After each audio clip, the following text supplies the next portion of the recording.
Operacija Strela trajala je od 26. maja do 9. juna. Čak i kada je postignut sporazum u Kumanovu, poznato je da je odnosno u Beogradu, kasnije u Kumanovu, da je bombardovanje i 125. i 549. brigade trajalo i dalje. Tako da smo mi posljednje bombardovanje strategijskom avijacijom, avionima B-52 imali noću 7. na 8. jun. Ono što je važno da se istakne, operacija Strela nije postigla svoj cilj.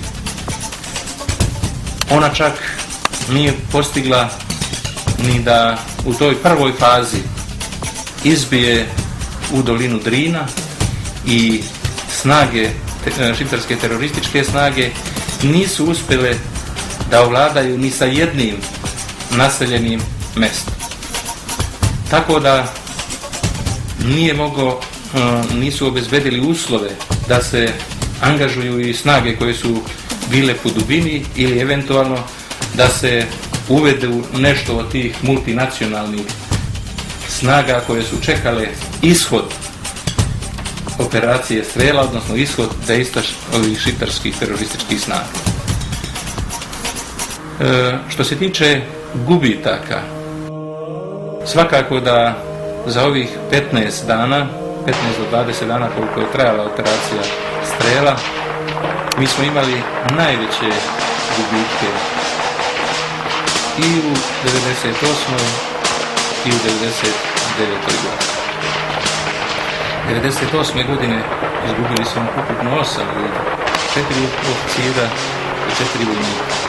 Do 15. maja naši gubici su bili sada u 98. godini 19 ljudi, a od počinjanja operacije Strela naši gubici su u njezinog završetka iznosili 87 poginulih boraca i starešina. To govori o žestini ovoga. Što se tiče gubitaka šiptarskih terorističkih snaga, oni su svakako veliki, jer smo mi sa naših pozicija uočavali da se i oni helikopteri Chinook transportni koriste po dubini za izvlačenje ranjenih. A i ono što smo saznali kasnije, da je američki Washington Post od 2. juna izvestio da je operacija Strela pretvorena u kašu. Šiptarske terorističke snage su pretrpele takve gubitke da sve do našeg povlačenja sa ovog prostora i odvajanja sa same državne granice koje je izvršeno 12. juna, a potpuno povlačenje 14. juna, nisu ni na jednom od ovih taktičkih pravaca ispoljile dejstvo prema našim snagama. Mi nismo verovali da duše ono što se desilo u Kumanovu ili gdje se desilo dogovor o tome da NATO snage uđu na Kosovo pod zastavom Ujedinjenih nacija. Ja ne znam, to je, ne znam da li će da me neko razumije, ali najteži dan za mene u ratu je bio onaj dan kad smo dobili naređenje da se povlačimo. Bila je neka vrsta neverice, ja nisam mogao ni da promolvim reč, ni da kažem ništa, ni da pomislim nešto, zato što bio sam u stanju neka euforije, lude euforije, nisam mogao da verujem. Za mene je bilo lakše bolje da sam poginuo, da ni da živim ono što sam doživio.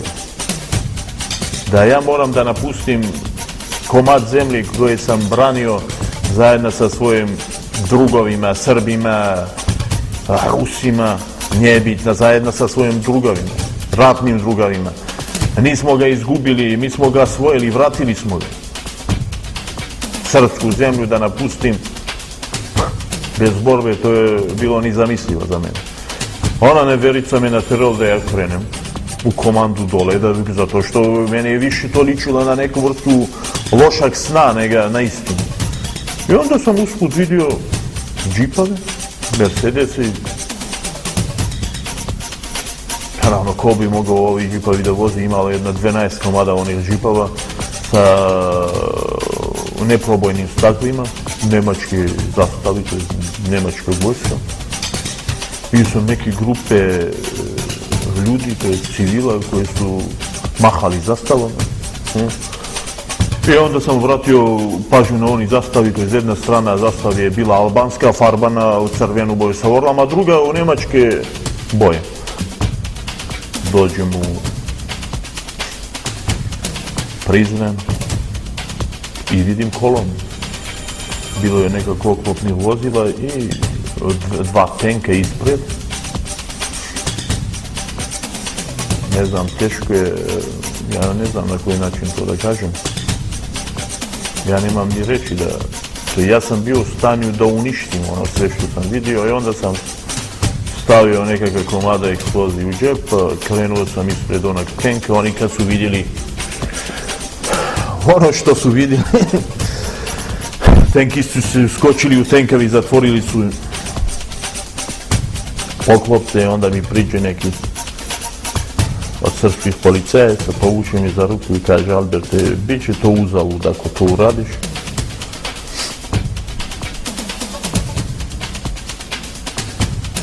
U onoj situaciji u kojoj sam tada nalazio, bilo je uzalud i živjeti.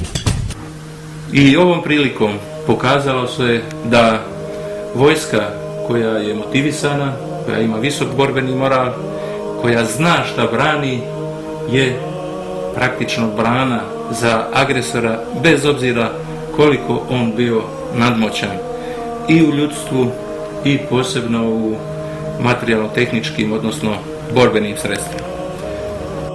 Veliki je broj slučajeva herojskog odnosa običnih vojnika i starešina nižeg nivoa, jer ovdje su posebnu umešnost u komandovanju pokazali ti neposredni komandiri odelenja, vodova, koji su na ovome na širini fronta od oko 6 km često puta bili grupisani u okviru svoje vatrene tačke i koji su vrlo uspešnim manevrom vatre uspijevali da zadrže napade višestruko brojno nadmoćnijeg neprijatelja. I ja svakako odajem priznanje tim, znači što mi kažemo malim ljudima, vojnicima, o kojima se posle 1999. i 2000. godine gotovo da i ne govori. Oni su heroji Paštrika, oni su heroji odbrane Metohije. U tim dejstvima pao je veliki broj ljudi, veliki broj vojnika, a veliki broj je i ranjen. Neki od njih su invalidi i zaslužuju da ova država prema njima ima daleko bolji tretman nego što je to danas.